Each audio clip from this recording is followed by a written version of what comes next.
सूरत हाल ये है कि पेशावर में सर्दी की शिद्दत बहुत ज़्यादा है।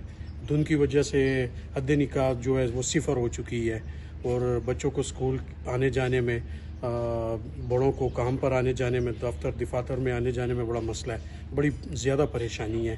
तो बीमारियां भी फैल रही हैं। तो पेशावर में सर्दी की जो शिद्दत है वो दिन ब दिन ज़्यादा हो रही है।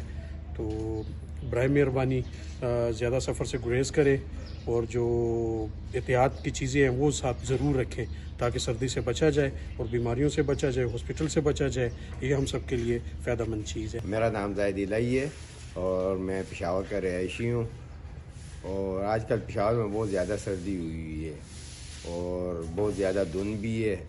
और मेरी लोगों से अपील है कि गैर ज़रूरी सफ़र करने से गुरेज किया जाए, क्योंकि इस धुंध की वजह से हद निगाह सिफर तक हुई है।